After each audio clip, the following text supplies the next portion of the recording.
Well, hello everybody and welcome back to the Business Growth Club.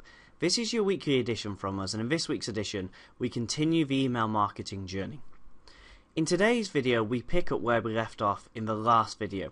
If you remember, we've already explored why you would want to look at email marketing, the pros and the cons of email marketing. Overridingly they are pros, not cons. We looked at the best ways of building your list, we looked at the original email, and last week we did a 10-part follow-up email. So we showed you how to send not just one email to your list, but 10 emails using your autoresponder, and we explained how you'd use the subject lines, how you'd use the body copy, how you'd incorporate some of the tricks of the trade, such as using features and benefits and using guarantees and social proof and calls to action, including your USP, sales barrier demolition, all of the good tenets of marketing that I so often talk about. Now, as I say, that was last week's video, and in this week's video we're going to pick up from that and I'm going to answer some of your questions. Since we produced that video we had quite a lot of questions about what about this, what about that. I've been trying it and I've found this and I've found that. That's absolutely brilliant. We've had one of our best responses actually to the email marketing series, so it's fantastic that you're not just watching the videos but you're going away and you're putting it into action. And I've always said, haven't I, that if you listen to the videos and you just take the information on board, that's great, but if you can go away and apply it, you'll get an incredible return on investment and you'll really start to accelerate the growth in your business. So as I say, we've had a better response to this, or one of our best responses that we've ever had. And I think the reason for that is probably because email marketing is something a lot of people have wanted to do, but it seems quite complicated. There's a lot of questions about it and it's not very easy.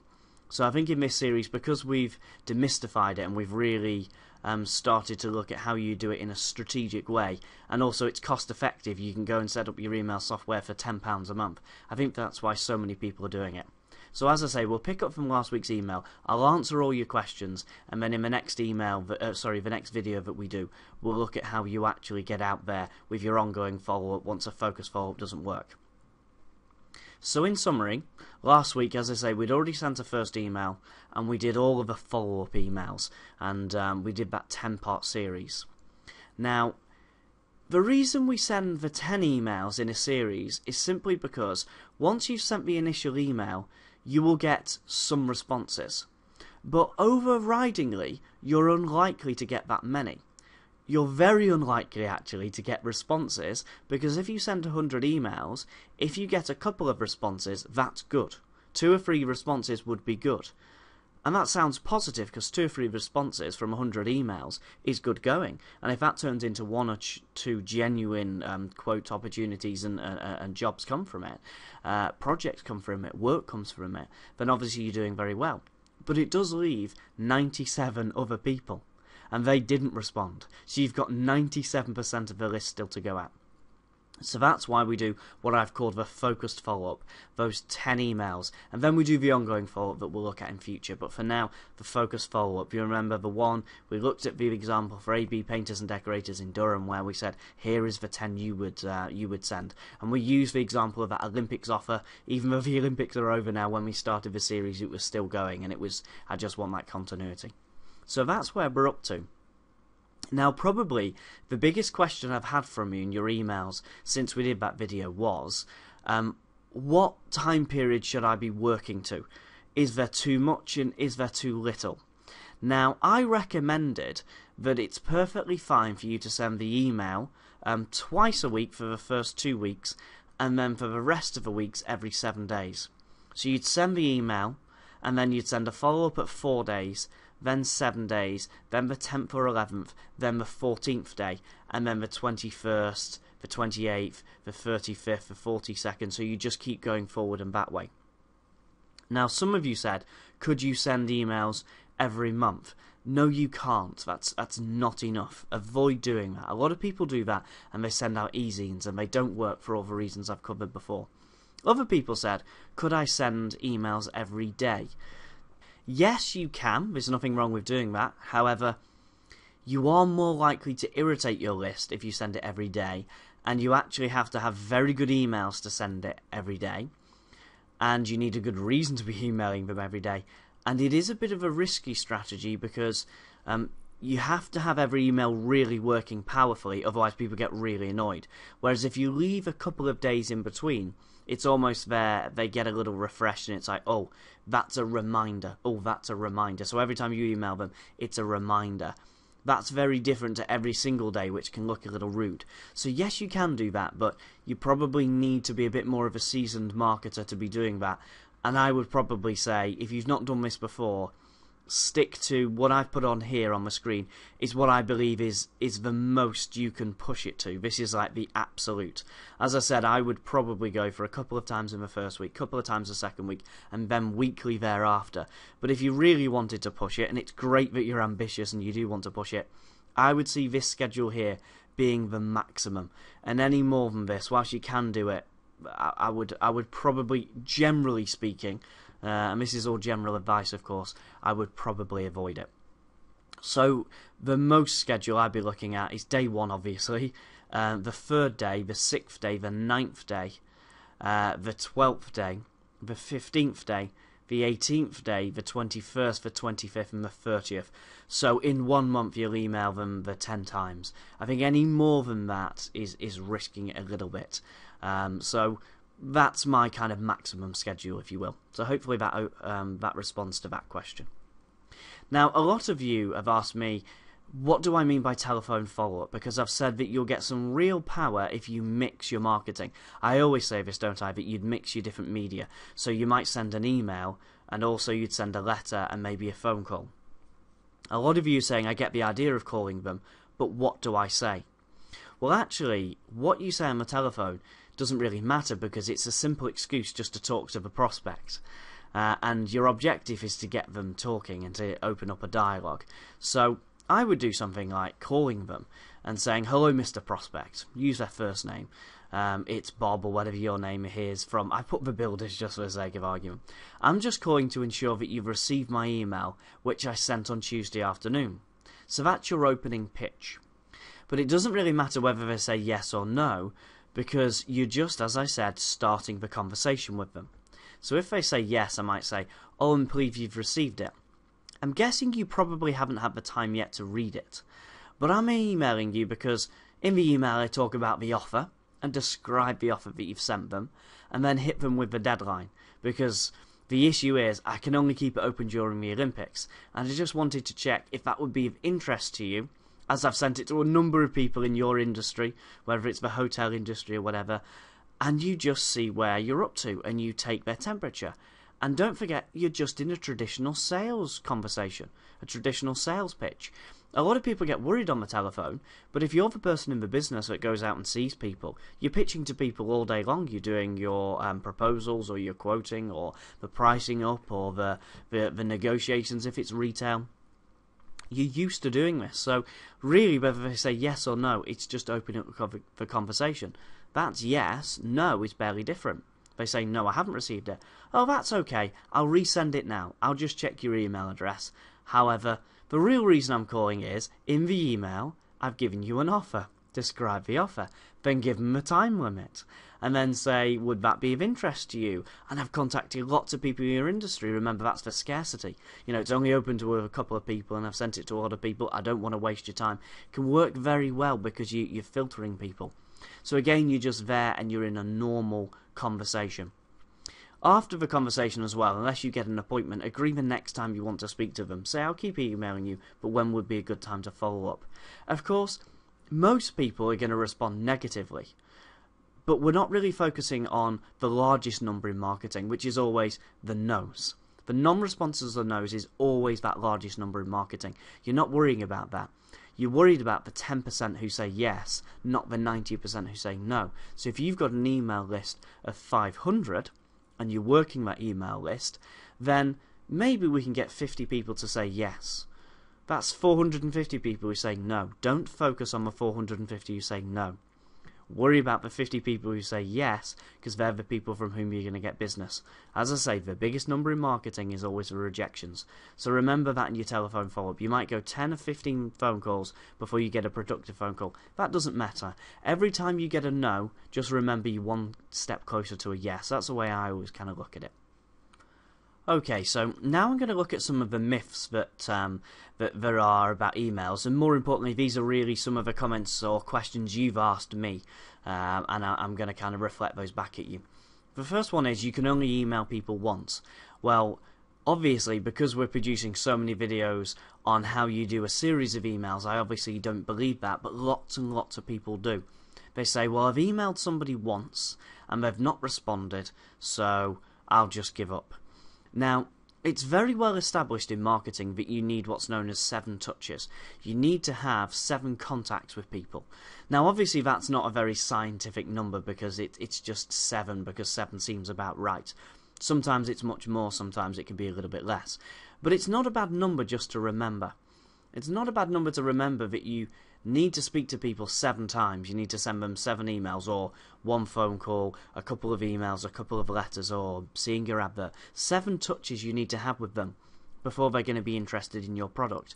If you only email people once, you are incredibly unlikely, because of that statistic of 7 touches, to get any significant responses. You might just very slightly scrape a little bit of a cream off the top. That's all you're doing.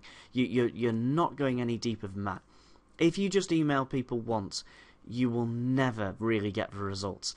It's a real failure to email people once. It's so tempting to believe it, but people do this all the time. People run an advert once.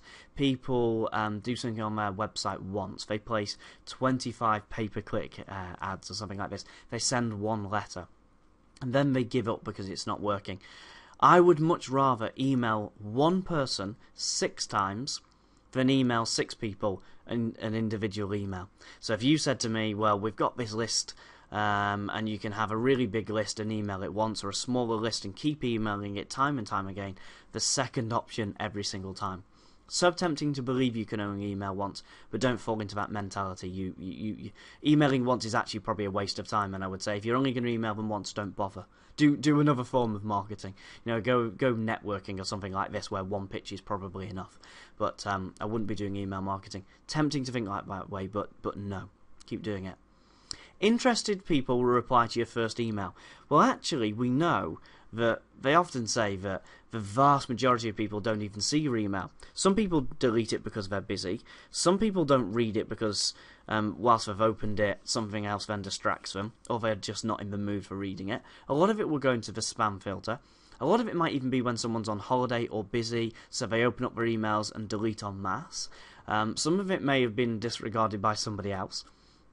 So the chances of somebody actually looking at your first email and responding, a bit as I was saying in the first question, is incredibly unlikely. So interested people will reply maybe to the 100th email you've sent. I said this in the first couple of videos. I've emailed people countless times, and people have started to respond over time. So people, I always see it as a funnel, you know, that idea of a sales funnel, and people just pop out the bottom all the time, and you may have emailed them 50 times and then they just appear. So you may every now and again get a response to a first email, but really interested people maybe take a bit of time to build up trust, credibility. Maybe they're reading your emails and they're going, oh, well, that's interesting. Then they miss the next couple, and then the next one comes in and they go, well, maybe I do need your services, and then they miss a couple of emails, and then the next one comes in and they go, well, maybe I really should get in touch with this person. Then they miss a few emails, and then the next one, maybe they do get in touch with you.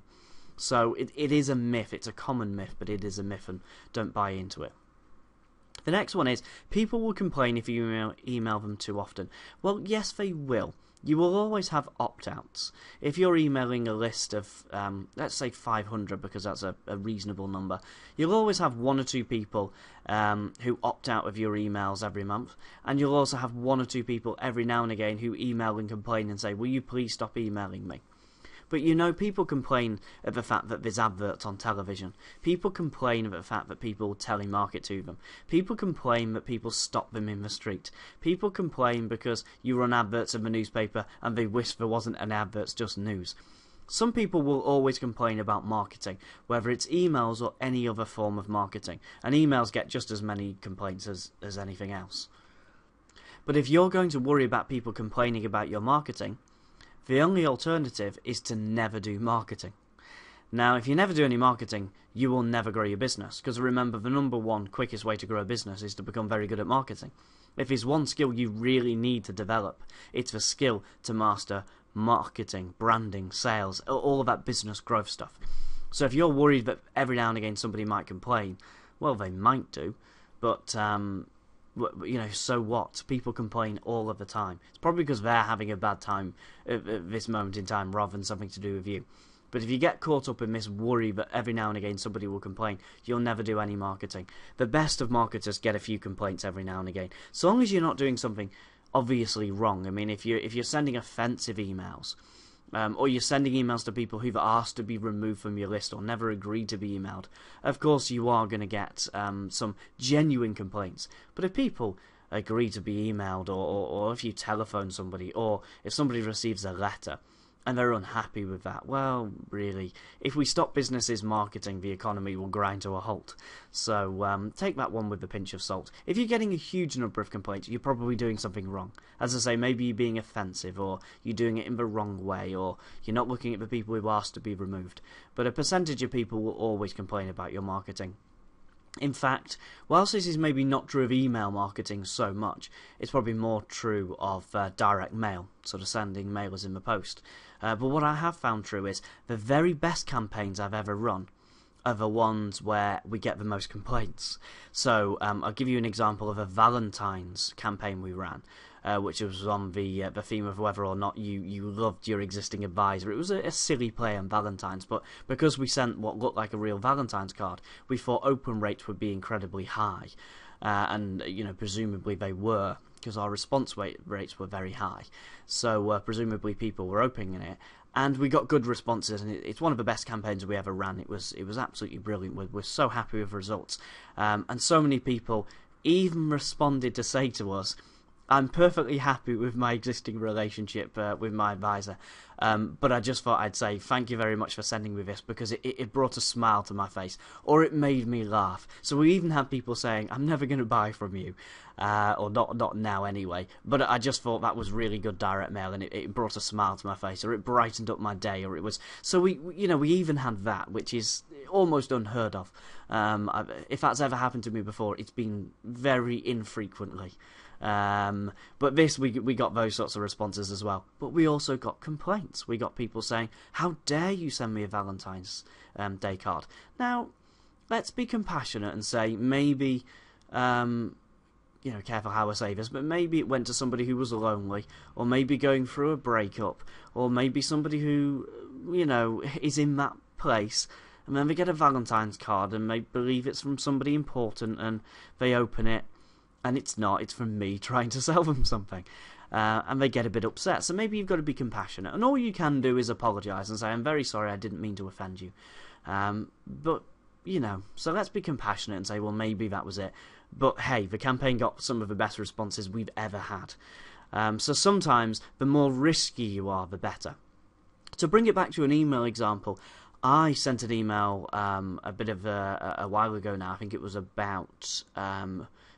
maybe March time, maybe just before Easter time, where I said, have I solved your number one problem? ?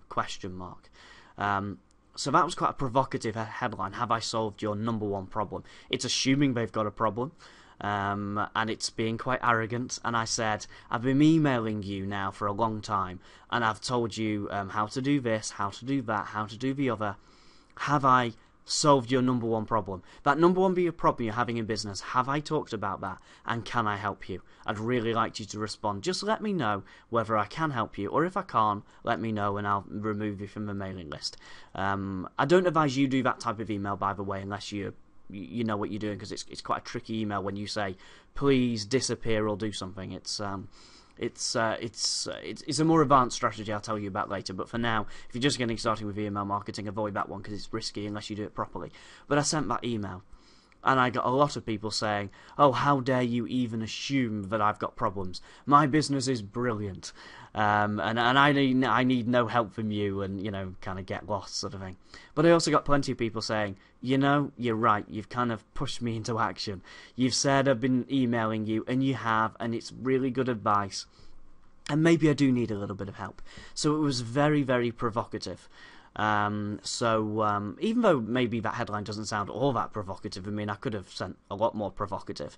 I could have said, do you want to be average forever? Question mark. Now, I've used that headline in direct mail before, and I can assure you that upsets people, but it also generates fantastic responses. It's almost a bit like Marmite. There was somebody, and I've very unfortunately forgotten their name, but they wrote a very good blog that I read many years ago now on Marmite marketing, when they said that, a bit like what I'm saying here from personal experience. I've not really done a scientific study of this, but from personal experience I can tell you, as I say, what gets you complaints also gets you responses. And they're saying, well, if your marketing is inoffensive, it's probably bland and it doesn't do very much. Whereas if your marketing is offensive to some extent, to some people, it's like Marmite. Love it or hate it. Well, love it, you get responses. So as I say, that kind of one about being average, you can sway people with it. Another one I sent, actually it was Easter and it was for a treasure hunt, and I said, would you like to come on a treasure hunt with me? Question mark. Which I believe is using intrigue. Nice headline for an email. And I get lots of people emailing me saying, oh, I thought you were genuinely inviting me to a treasure hunt, and now I realise it's just a bit of a trick to get me to do something with you. Well, of course it was a trick. I don't really go on a treasure hunt. I mean, treasure hunts are for children. It's ridiculous. It was just a way of making people open the email. But I got abusive emails from people saying, oh, I don't want to go on a treasure hunt from you. Ridiculous. But of course, people responded and said, oh, I like that headline. It got me to read your email. And actually, the exercise, because I talked about a fictitious treasure hunt you can go on, looking for the hidden treasures in your business. And people responded. So again, it's that Marmite effect. Some people complained. But other people, they responded positively. And we get customers, and everybody's happy. So really don't worry about this. As I say, if you're sending stuff that's offensive in the extreme, and people say, how dare you, then obviously you're doing something wrong. But if you get the odd person upset about your headline, or your subject line, or something you say, you can't be so conservative with marketing, because you've got to dare to be different, and you've got to be bold, or you'll never appeal to anybody. Now, do take what I'm saying with a pinch of salt. Please don't write offensive headlines and offensive emails and send it out to people and get a load of people complaining and people ringing your office and go, oh, well, you said offend people. The objective is not to offend people. The objective is to write interesting, intriguing, emotion-inducing responses. That's what you're trying to do. If that does put a few people off, well, it does, because it puts off people, but it also puts people on. So, like I say, the objective is not to be offensive. The objective is to induce emotion, because it's that emotion that you're inducing that encourages people to respond, but it also upsets people. So take this advice with a piece of salt. Please don't email me in a week's time saying, I've had 50 people complain about my emails, aren't I doing a good job? Try not to do that. But don't be worried about if you're emailing people, people will complain. People complain whatever you do. So, don't worry about that. You can even offer something for free to people and they'll complain. I regularly promote free seminars, and people regularly say, stop sending me stuff for free. I don't subscribe to free offers. Well, if someone can't offer you something for free, it's a strange world. Of course, lots of people say, yes, I'll take you up on your free offer. So take it all in context and don't worry. And treat everything about the extremes. If people are a few people at either end of the extremes are very upset or very impassioned by it, well, there we are. Don't worry about it too much. So that's that one. The next one is, it looks unprofessional to email regularly. No, it doesn't actually. I know you might believe that. You might believe it's professional to send an e-zine once a month. The problem is, e-zines don't really get responses unless you know what you're doing, and you do them very well. I mean, you're very informational, and you have lots of backlinks to your website, but e-zines don't work too well. And it sounds like the professional something to do, but what's unprofessional about doing effective marketing? The world's most effective email marketers do regular emails. If you were to subscribe to the list of the very best email marketers, people who make millions of pounds or dollars a year over email, they'll email you regularly. Are they unprofessional? They're certainly successful. So I don't think it's unprofessional. I think it's effective. Final one is emails don't work. Well, I think we've covered this quite comprehensively. I almost believe emails is the too good to be true element. Well, it doesn't cost me very much, and I just email people, and it doesn't seem very hard. It's not like writing an advert and paying £1,000 for it. So maybe it's too good to be true. Don't buy into that mentality. Nothing's too good to be true. If emails sound cost effective and they have much benefit to them, they do. However, they take a lot of time to write emails. Whereas an advert, you can write an advert once and run it for the next year. Whereas with an email, you've got to write a different one every week. So where there are pros, there's also cons. So, is it too good to be true or not? So, just, I would say emails have been very effective. Even if you just use emails for following up on the people who have subscribed to your list, people who've made inquiries, and people that you've quoted or issued proposals to. Even if it's just warm follow-up and the odd one to your customers, customer emails we'll look at in future videos. Even if you're just going to do that, that's still effective and that will still work. So if emails didn't work, I wouldn't dedicate so much time to it. So yeah, don't believe that it's too good to be true. There's pros and cons of emails. The pros definitely outweigh the cons, but it's good enough to be worth focusing on, and it should be an essential part of your marketing strategy. Okay, some other key facts, just some advice I've been giving people when they've emailed me questions and queries that I think I should share with everybody. Remember, on your email software, look at the open rates. You need to know how many people are opening your emails. And if you put a link to your website, for instance, click on this page to read more about our offer, that's the click-through rate, the number of people who clicked on it. Record those and split test them, so do 50-50 of one and the other. So if you've got really good open rates, because let's say you split test one headline against the other, headline A and headline B, and your open rates and click-through rates on headline A are much higher than headline B, then that's your number one. That's your number one format. So you know that type of headline works, and you will evolve headlines and copy that works like that. Let's say you split test Mondays, say Monday midday, and say Wednesday evenings, and see how well you do there. And if your open rates and click-through rates are much higher on the Monday morning or the Wednesday night, well, that becomes your prime time. And then maybe you'd say, well, is it Wednesday that's good? So I'll do Wednesday lunchtime and I'll do Wednesday evening, and then maybe evening still works better. So then you say, is it 6 o'clock or 7 o'clock or 8 o'clock? Maybe you'll try Tuesday evening compared to Wednesday evening. So do you see how you're constantly evolving? So look out for the patterns that emerge. Don't just send emails all the time. After a while, you're getting to a pattern. I've said this before, that whilst I'll still experiment every now and again, I know to my list, I generally find that a Friday lunchtime works best, because I've tried every different permutation and every different format. So every now and again I still do a bit of a tester, but over time I've evolved to know that works best. So there is a point where testing just doesn't get you significant results. You get to that point of no difference really. But for now, always be testing. Also, look out for the regular openers, the people who are opening your email most often, particularly the people who open the same email a couple of times. They're the people most interested. And feel free, of course, for those people who are your regular openers, to send them an extra special email. Maybe you can make them an even better offer that you know is even more tempting because they're the most interested. So don't be afraid to use that either.